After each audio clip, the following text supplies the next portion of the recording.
In Stirling Castle, carved portraits used to decorate King James V's presence chamber. In 1777, they caused the collapse of the roof.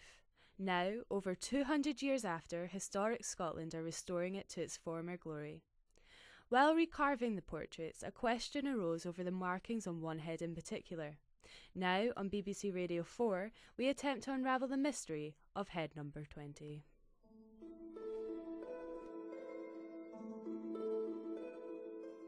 Each head has got its own mystery to be unravelled. As a marketing gift, it's phenomenal. A large number of reporters and broadcasters came, and it went out all over the world. Roslin is riding on the crest of a wave because of the Da Vinci Code, and Stirling won't be that far behind.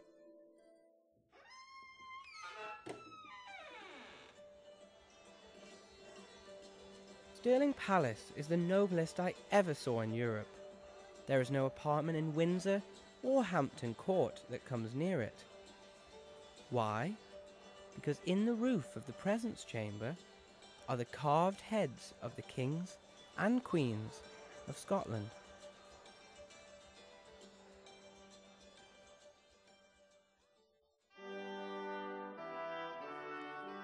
From the writings of Jane Graham, 1817, wife of General Samuel Stevenson Graham, Deputy Governor of Stirling Castle. None of the royal palaces in Scotland appears to have been so favoured by King James V as the Castle of Stirling. The most extraordinary room in the castle was his presence chamber. Here the roof was completely covered by a series of rich carvings in oak.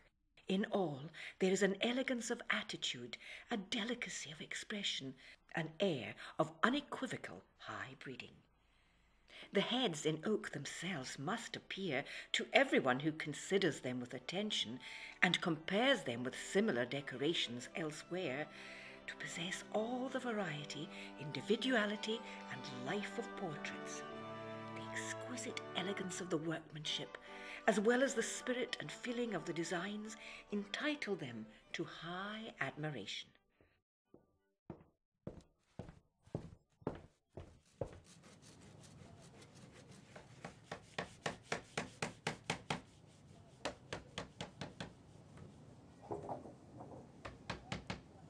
I'm John Donaldson, woodcarver from Livingston in Scotland. Historic Scotland had been in process of refurbishing the castle. Obviously the Great Hall was the first part of the project. They decided, let's carve all of the heads. As it happens, it was me that did the job. What I was having to do was to copy as rigorously as I possibly could the original carver's work. On head number 20, what we've got is a border that's not that uncommon in the heads. It's decorative, essentially it's decorative. It's an inner border, a rim and an outer border. I'm Barnaby Brown. Head number 20 is exceptional in its quality of execution and in having an inscription, a kind of perimeter inscription that is baffling. This is the only one where the sequence seems to have no rhyme or reason, and kind of enigmatic, cryptic something going on.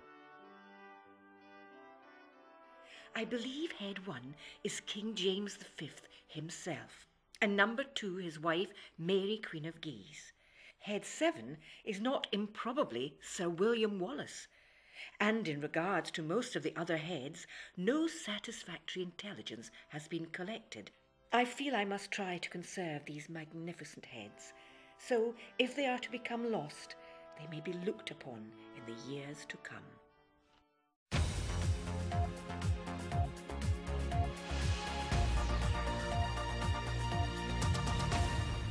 Researchers say they have discovered the oldest known instrumental music in Scotland. It sounds like something right out of the Da Vinci Code. It's a mysterious stone on a castle ceiling that holds a secret musical score. As in all the best code-breaking stories, there was one completely accidental breakthrough moment.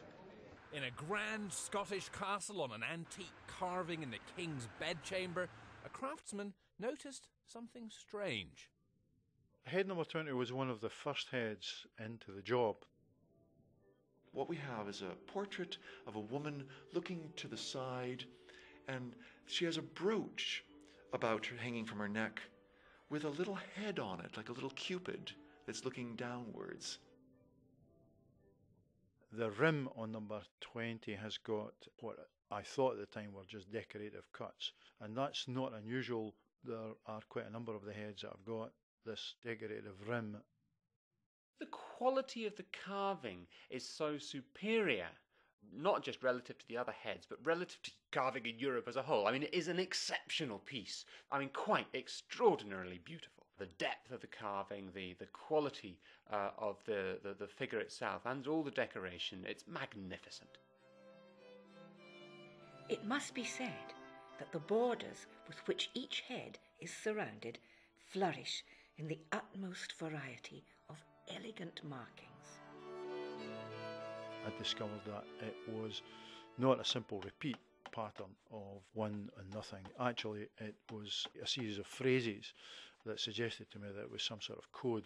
It was at that stage that I started to ask around and search for information from people. One day a chap said to me, well, ones and nothings are of course binary, and that's what it might be. Given my inclination towards nonsense, I was saying, well, 1540, you don't even have black and white telly then. But as it happened, that's what it turned out to be. It was 4 years gap between me doing that head and discovering the link between the binary and harp music.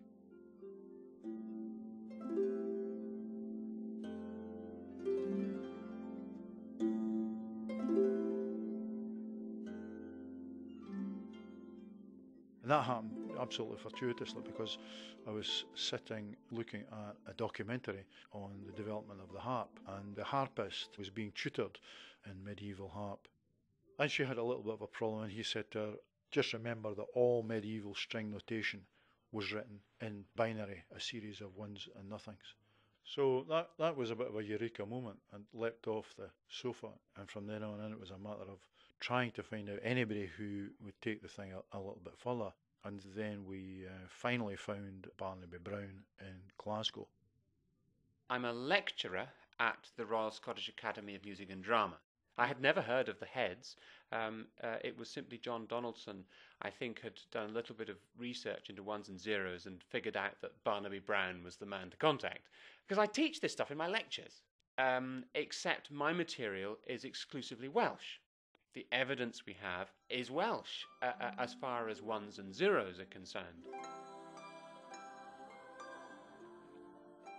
My name is Bill Taylor. I'm a specialist in historical harp music, both as an instrument maker and as a performer. I first learnt about the head number 20 by way of a friend, Barnaby Brown, who had been in touch with John Donaldson. I had been involved in a TV program about the history of the harp, and so in investigating that, he went back through Barnaby, and Barnaby led him to me. Head number 20 is unique in that around the frame we find a string of symbols for which we do not know what they could refer to.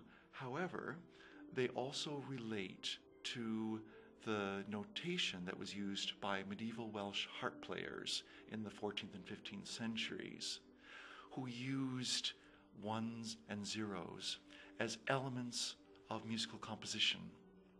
In that tradition, one represented a feeling of resolution, of arriving back at home, of settled state.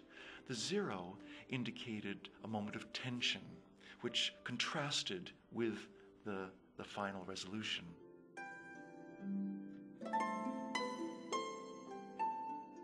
If we assign the feeling of home to this sonority and the feeling of away, down a step to the away, the zero, we have for 1 0 1 1 1 0 1,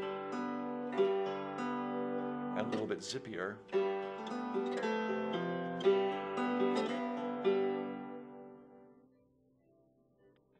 So that that is something that I took on board as I prepared an interpretation which is now being used at Stirling Castle, as I understand. It's not a score where specific notes are written. It provides a kind of blueprint or a skeleton onto which a musician can not just put the clothes, but bring to life and deviate from in creative ways. And that, in fact, is part of the interest of this period of music. With very little rehearsal, Bill and I managed to put together something that was, I suppose, compelling.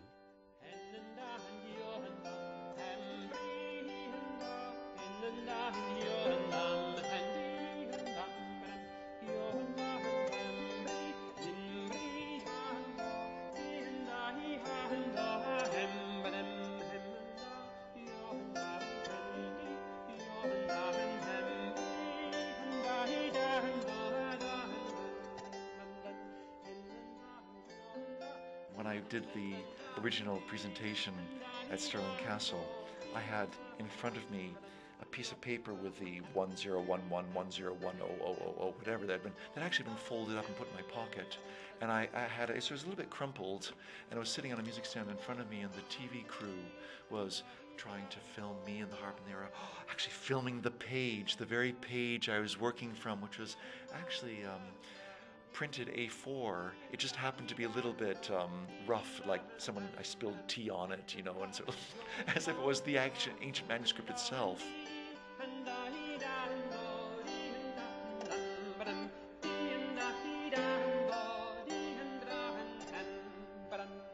The harp certainly was the great court instrument of the day. There's sadly no harp music as such which has survived as harp music. The Welsh medieval harp music is unique in that it's actual harp music. It isn't just a tune that was played on the harp. We know that this was what the harp players did, so there's great significance there. It would have been used to accompany the great poetry, which would have been used to praise or blame the rulers. So the music, if this is an example of music, it gives evidence that the compositional structure was similar to that of Wales. So perhaps these musical traditions, particularly dance music in Scotland and the medieval Welsh harp music, there are many parallels that one can draw. If it's music, then it's very significant because it demonstrates that the Welsh way of teaching music, of transmitting music, of thinking about music, wasn't exclusive to Wales. I suppose I have to be honest and say that there are doubts. I do have doubts. I'm not certain at all that it's music. I'm hoping that other scholars will come up and say, no, it can't possibly be music, it's this, and we'll get some dialogue going, some argument. I mean, people were all into magic and spells and games. Could it be dance notation? Could it be astrological? Could it be a puzzle in the sense of a game? I wonder whether it could have been some sort of recipe or have some meaning that might seem cranky to us today, but at the time was taken quite seriously. What is annoying is that the head of the woman who's inside the frame has no symbols that show that she might be an embodiment of an allegory of music. At the moment, it's a plausible explanation, but we don't know for sure. I can't rule out a different approach that you see in medieval and early Renaissance buildings, say. So maybe we're reading too much into this.